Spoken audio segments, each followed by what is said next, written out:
Barliq Rehimsizlikning Yiltizi. Aphtori Pavl Blume. Biz zo'ravonlik qilg'uchilar, ziyonkashlikka uchirg'uchilarni hayvon o'rnida ko'rdi degan gapni anglab kelgan edik.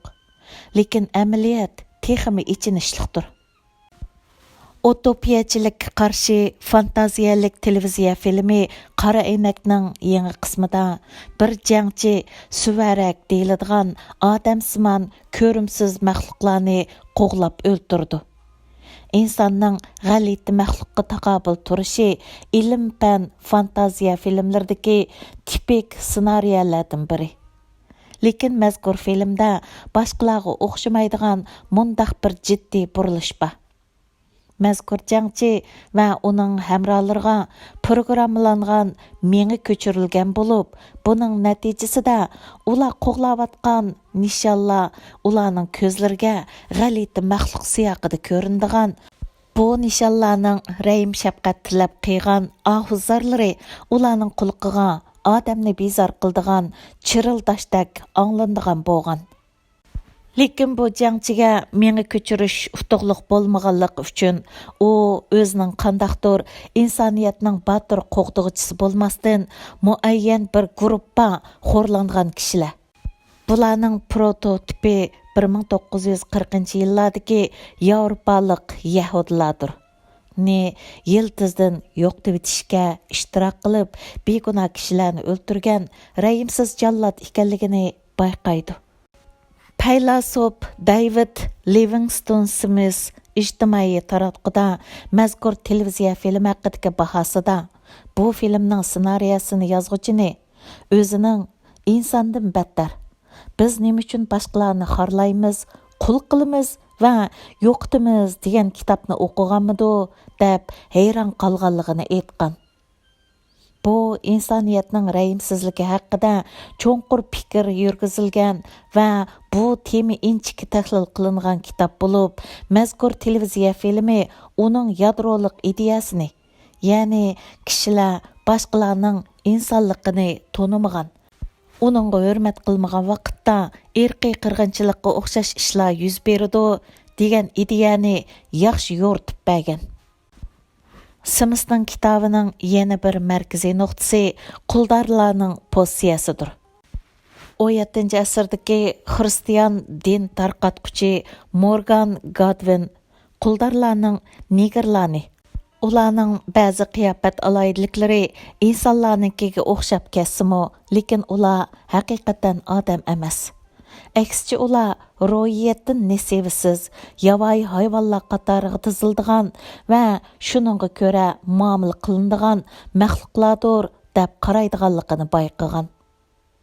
Ondan bu kitobda Yahudi cho'ng qirg'inchiligi tilga ilingan. Men o'zim bilan tangtush nurg'un yahudilarga o'xshash zaharlik gaz uyi, qo'rqinchliq tibbiy tajribalar va sanjaq qavrlar haqidagi hikoyalarni anglab cho'ng bo'ldim. Bu natsistlarning ziyonkashlikka uchirg'uchi yahudilarni inson qatorida ko'rmaganligidan manbalangan qabilik edi. Psixolog Herbert Kelmanning so'zi bo'yicha aytganda, insonlarning ro'yitidagi o'z tipini, ya'ni boshqa insonlarni o'ltirishiga bo'lgan cheklama shu qadar kuchlikki, kishilarni ravon, tartibli holda sistemalik o'ltirish uchun cho'qim ularni inson qatoridan chiqarib etishga, ya'ni ularni odam emas deb qarashga to'g'ri keladi. Natsistlarmi o'zlarining har xil qotillik qilmishini pardozlash uchun yo'tkash yoki tanlash degandek yoputma iboralarni ishiltidi. İnsanshunos Claude Lévi-Straussning aytganidek, insonlar qabilining til guruhisining go'ida hatto kentning fasilida to'xtab qoldi. Bugun bu xil hodisa saqlang'il bo'lmaydigan holga kelgandek qiladi. Google'ga o'zingiz eng o'ch ko'radigan Yahudi, neger, Xitoy, hamjinis degandek turkumlarning ismining orqasiga ziyondosh, suvarak yoki hayvon degandek so'zlarni qo'shib kirgizsangiz, Bu haqda son-sanoqsiz natijalar ko'z oldingizda zohir bo'ladi. Bu so'zlarning ba'zilari asosiy iqimga vakillik qilolmaydigandek ko'rinadi. Lekin bir oz sabr qilsangizlar, xeyli hurmatga sazovar kishilarningmi terrorchilarga, isroilliklarga yoki falastinliklarga, qonunsiz ko'chmanlarga yoki qonunsiz ko'chmanlarni chegirdan chiqarib atganlarga qarta hayvonlar degan so'zni ishlatganligini bayqaysiz. Bu xil iboralar aqtanliklar hammadan a'lo deb qilg'uchilarning og'zidan, shundaqla aqtanliklar hammadan a'lo deguchilarga radiya berganlarning og'zidanmi chiqadi? Bu so'z iboraning ish emas. Natsistlar Auschwitz yig'ilish lageridagi mahbuslarning bilgiga ularning mahbuslik nomerini chekib qo'ygan. Tarixdan buyon tadqiqotchilar va siyosiyonlar orasida, ya'ni qartalliklar va yerlik amerikaliklar, indiyalar qatorliq muayyan turkumdagilarning tabiiy qul yoki emasligi haqida oshkora bas munozirlar bo'lib o'tdi. Hatto oldingi asrdami afrikaliklarni qafaslarga solab, yevropaliklarning tomosha qilishiga sunadigan odamiy hayvonot bog'chilari bor edi. Boshqalarni insoniysizlashtirish, ya'ni inson qatorida ko'rmaslik haqidagi dastlabki psixologiyalik tadqiqotlar natsistlar bilan boshqalarning farqiga markazlashgan edi. Lekin bugungi psixologlar boshqalarni inson qatorida ko'rmaslik hodisining hamma yerda mavjudligini tilga olmoqda. Melbourne universitetidagi Nick Haslam va Edinburgh universitetidagi Steve Lofnan bu haqdagi misollar ko'rsatilgan bir tizimlikni tuzib chiqqan bo'lib, buning ichida odamni puchalaydigan tövandikidek intayin oddiy misollarmi bor. G'azablangan ammo jinsiy jinoyat sodir qilganlarni hayvonlar deyishidi. Ro'yitdi aynig'anlar o'zining ziyonkashlikka uchirg'uvchilarni faqat o'zining razil maqsadiga yetishdiki vosita deb qaraydi. Peqirlar shalloq hamoqatlar deb mazoq qilindi. Yo'ldan o'tayotganlarning nazarida uyi yo'q sargardonlarning havodan farqi yo'q. Divanlik keslik giribdor bo'lganlar taratqularda putlarni so'rab mangdigan jasadlardek tasvirlandi. Boshqalarni jism yoki hayvon deb qarash bizning eng qabiy ishlarni sodir qilishimizga sabab bo'ladi degan nuqtai nazar nurg'un narsalarni tushuntirib bera oladigandak qiladi. Lekin biz ba'zi sabablarga ko'ra buni amaliyotga tubdan zid deb qarashga haqliqmiz. Yevropadagi ba'zi futbol musobaqalarida tomoshabinlar afrikalik futbolchilarga qarab maymunninkidek ovoz chiqarishidi va ularga maymunga tashlab bergandek banan otadi. Afrikaliklarni maymun deb sifatlash tipik irqiy kamsitish. Shundaqla inson qatorida ko'rmaslikning yana bir tipik misolidir. Lekin bu futbolchilarni mazoq qilgan ashu top mastanlarining ularni haqiqatan maymun deb qaramaydiganligi aniq. Ularning bunday qilishdagi butun maqsadi topchilarni, ya'ni musobaqani yaxshi o'ynay olmaydigan qilish uchun gangirtish va haqoratlashdir. Bu xil masxir qilishning unumi bo'ladi deb qarashning oldingi sharti qarshi tarafning, ya'ni masxir qilingan futbolchilarning ashu xil muomalaga uchrash, ya'ni maymunga o'xshatilishni nomus deb qarshidir. Bu masxur qilg'uchining yanala o'zining obyektini ma'lum darajada odam deb qaraydiganligini tushundirdi. Chunki faqat odamlar ashu xil nomus qilish degandek tafakkur qilish iqtidoriga ega. 1938-yili Hitler Avstriyani besib olgandan keyin nima ishlar yuz berganligini o'ylab beqing. Timothy Snyder qora yer shari tarix va ogohlantirish sifatidagi cho'ng qirg'inchilik degan kitobida bu haqda tuvandagidek ta'sirchan qurlarni yozgan. Әтісі әтігіні көч чоткылаш палеті башланды. Австрия Атакы әтіртінің әзалары тізімлікке асасланып, өзінің мәлуматы və өткен keçkənlərinin көстіп беріші арқылық Яһудыларны тепіп чықып, ularni tizlanib turib, chotka arqılıq ko'chalarni sürtüb, tazlashga majburladi. Bu murosim tusini olgan xo'rlash edi. Arasida ko'plagan doktor va advokatlar bo'lgan Yahudilar tuyuqsizla tizlanib, o'zlarini mazoq qilayotgan ko'pchilikning oldida pas emgaklarni qilishga majbur bo'ldi. Ernest P. ko'cha chotkalash faoliyatining Avstriya xalqining ko'ngil ichish faoliyati ekanligini aytgan edi. Bir muxbir Viyanadagi seriq chashli xotinlar o'zaro qistilishib yurib, Yahudi tashqi kasalliklar doktorining natsistlarning belgisi tushirilgan yangilik taqilgan, qo'lida itqamchisi tutgan 6 nafar yosh muthamning oldida tizlanganicha yerlarni surtganini, texmo yaqindan tomosha qilishga uringanligini yozgan edi. Bunun bilan bir vaqtda Yahudi qizlari jinsiy parakandichilikka uchirdi. Yaşanğan Yahudi erlar ko'pchilikning oldida badan chiniqtirishga majburlandi. Ko'ch surtishga majburlangan Yahudilarning insoniy his tuyg'usi kamchil deb qaralmagan edi. Uningdan ig'ir xo'rlashga uchirgan Yahudilar texmi shundaq. Darvaqa, agar Yahudilar o'zlariga qilingan ashu xo'rlashlarga parvo qilmaydi deb qaralgan bo'lsa edi, kishilar ularning atrofida tomosha ko'rmagan bo'ladi. Ya'ni kishilarning ko'ch surtishga majburlangan Yahudilarning atrofiga jug'ulinib olishidagi sabab ularning azob oqibatlarini ko'rish uchundir. Bu xil rəhimsizlikdə tövəndikidək oxşitish məntiqisi var. Farqlıq ikki şey arasidagi o'xshashlikni muayyanlashtirish faqat ashu xil farq asosida kuchga ega bo'ladi.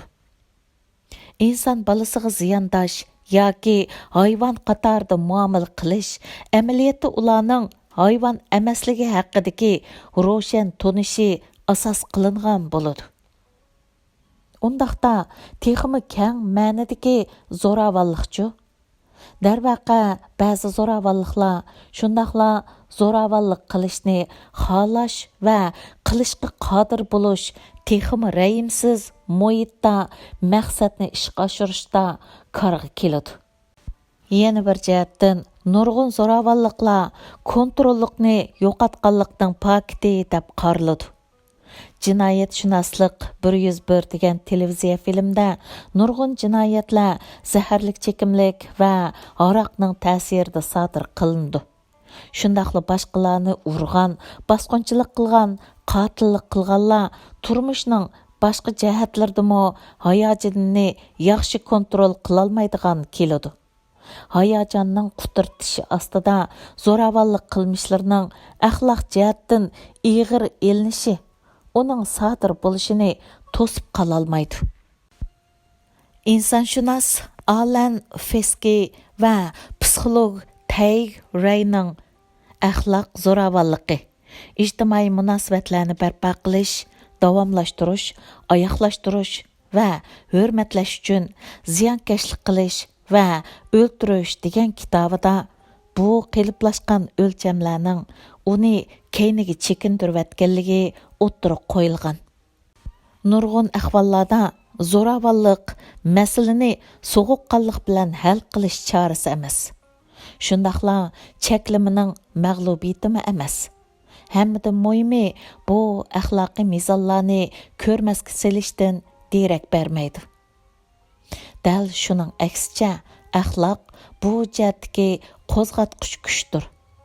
Kishilar ba'zi ijtimoiy munosabatlarni tangshash uchun azoblash yoki o'ltirishni zarur, tabiiy, qonunliq, ko'ngildagidek shundaqla axloqiy jihatdan mamnun qilarlik deb qaraganda zo'ravonlikqa murojaat qiladi.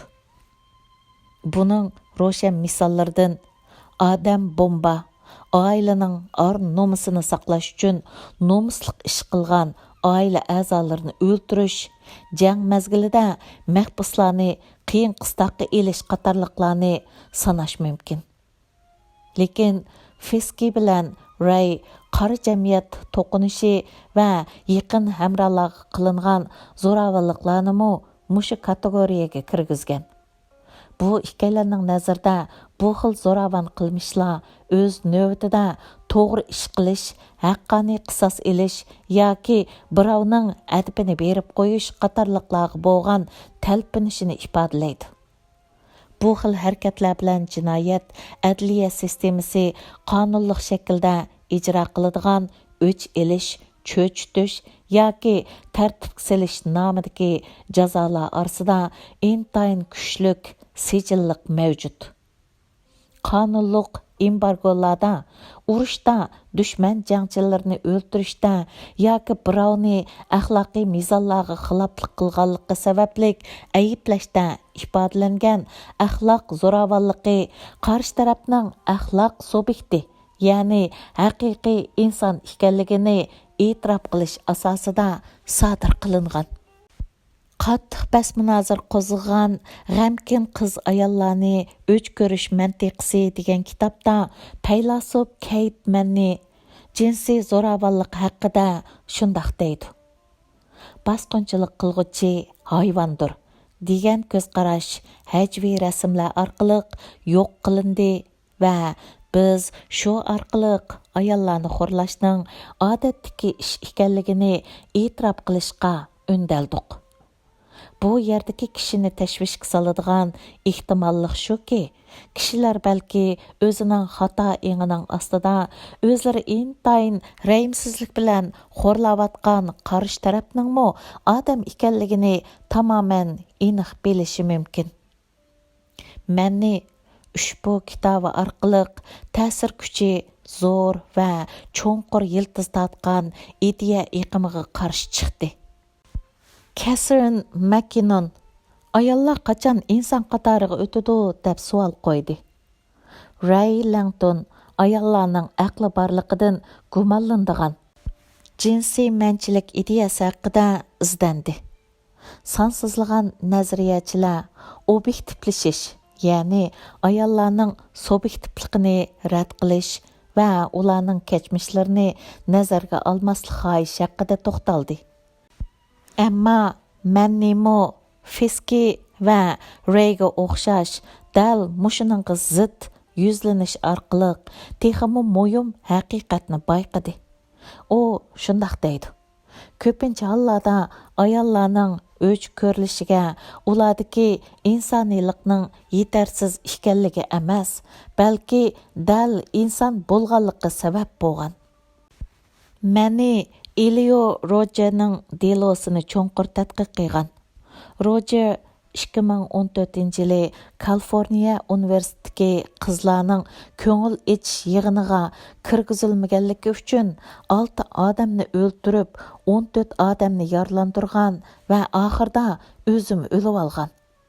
Shu vaqtda 22 yoshga kirgan Roger sen alg'u lentisida shundoq degan.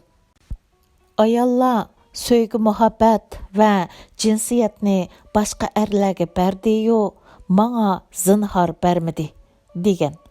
Ondan u o'zi o'ltirgan va yaralandigan ayollarga xitoban: "Shunga men hammani jazolayman. Men hammani bo'g'izlashdan g'oyat zo'r xushallik topaman" degan. Meni bu deloda Rogerning ayollarni jism yoki odam emas deb qaramganligini aniq o'ttirg'i qo'ygan. U faqat ayollarning muhabbati va romantikasining o'ziga bu nisb bo'lmaganligidan qattiq g'azablangan. U o'ttirg'i qo'ygan mexanizm ayollarni o'ch ko'rish bilan cheklanmaydi. Axloqning tasdiqini olgan tajovuzchilik, aqtallik quldorlarning dinni dastak qilishidan tortib, natsistlar Beogradlarning o'zlarining vahshiy qilmishlarini rangarang ismlar orqali qonunlashtirishga urinishig'icha bo'lgan nurg'un hodisalarda ro'shan ifodalandi. Agar zolimlar ziyonkashlikka uchirg'uvchilarning hayvon ekanligiga haqiqiy ishongan bo'lsa, yuqorqidek bahona sabab tepish yoki har xil ism qo'yish orqali o'z qilmishini oqlashga hech qachon hojat qolmagan bo'ladi. Agar eng rehimsiz qilmish ziyonkashlikka uchirg'uvchini inson qatorida ko'rmaslikning mahsuli bo'lmasa, undaqda inson qatorida ko'rmaslikningmi har zamon rehimsizlikka yondashib kelishi shart bo'lmaydi. Mənni bu haqda tashqi kasalliklar doktorining operatsiya ustida yotgan bemorlarni nuqul badan yoki jism deb qarashi xato emas. Ya'ni qarshi tarafni inson qatorida ko'rmaslik har vaqt xato bo'lavermaydi deydi.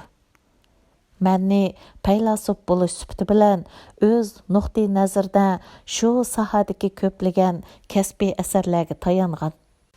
Shundaqla ma'lum jihatda o'zining maydoni bilan Oksford universitetining paylasufi Straussonning reaksiyalik pozitsiya nazariyasi bilan bo'lgan bog'lanishini ta'kidlaydi. Straussonga ko'ra, biz boshqalarni inson sifatida ko'rib muomala qilganda moyil bo'lish, minnatdor bo'lish, nafratlanish yoki og'rinish degandek his tuyg'ularda bo'lishdan xoli bo'lolmaymiz. Inson normalda tog'u tosh, mushuk chashqan degandek narsalarga qarata bu xil hissiyotda bo'lmaydi.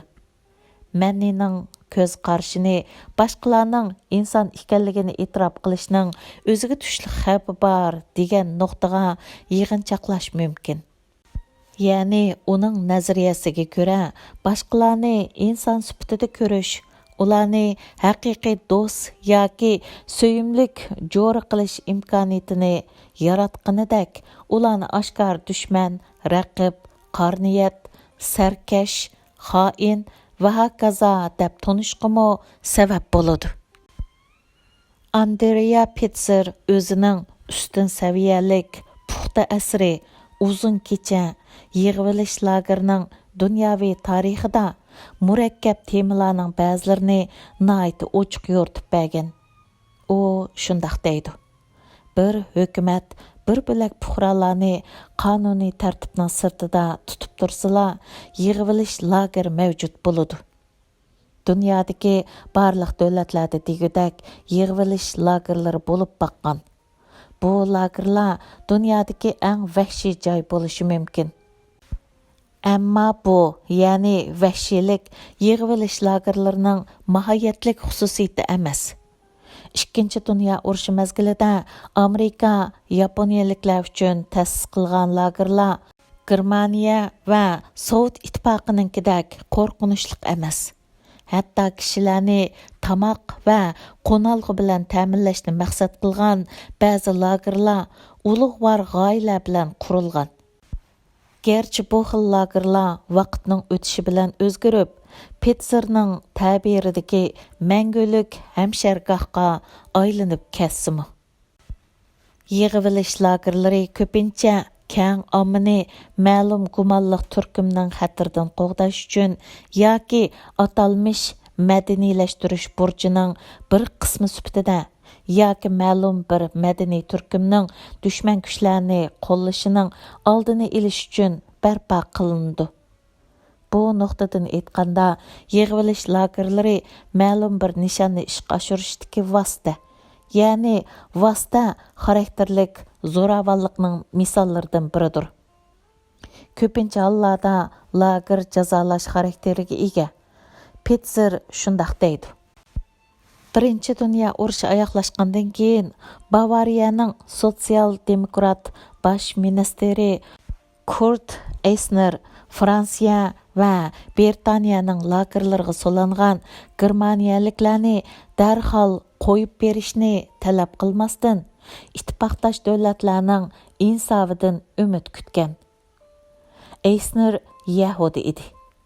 Hitler 1922 yildagi nutqida Eisnerning aşu xainliqiga bo'lgan qattiq g'azabini ifodalab, Yahudilarmo yig'ilish lagerlarida yashashning ta'mini tetib beqish kerak degan. Albatta, Pitzerning xilma-xil yig'ilish lagerlari haqidagi bayonlari rəhimsizlik va xorlashlarning nurg'un misollarini o'z ichiga olgan. Bu rəhimsizlik va xorlashlarni nuqul holda ziyonkashlikka uchirg'uvchilarning insonligini e'tirof qilmaganlikning mahsuli deb tushuntirish mumkin emas. Xuddi urush tadqiqotchisi Jonas Langning natsistlarning o'lim lageri haqida aytganidek, qaraganda qarshi tarafni insoniysizlashtirish boshqalarga kuch ishlatishning bir xil usulidek qiladi. Rehimsizlikning sababi qilib ko'rsatilgan insoniysizlashtirish nazariyasining cheklimsini xushxabar degil bo'lmaydi. İnsanlar izchil o'zining eng nachar insoniyligiga zid qilmishlarini qalaymaqan o'y-xayollardan manbalangan degan yakunga qarta umidvor pozitsiyada bo'lib kelgan edi. Bu xil yakunga ko'ra biz reallikni texmi aniq tonib yetish orqali menga ko'chirilmasi yoki ideologiyaga o'xshab ketadigan bu narsalarning iskanjidan qutula olamiz va shu orqali dunyoni texmi go'zallashtira olamiz. Ammo haqiqiy reallik to'limi ichinishlik bo'lishi, ya'ni bizning eng yaxshi va eng razil yuzlanishimiz birdak boshqalarni inson sifatida ko'rganligimizning mahsuli bo'lishi mumkin. İngilisçidən tərcümə qilğۇچى ھېكمەتيار İbrahim. Mənbə, Uyğurlar tor ژورنىلىنىڭ 10-cı sanidən elindi.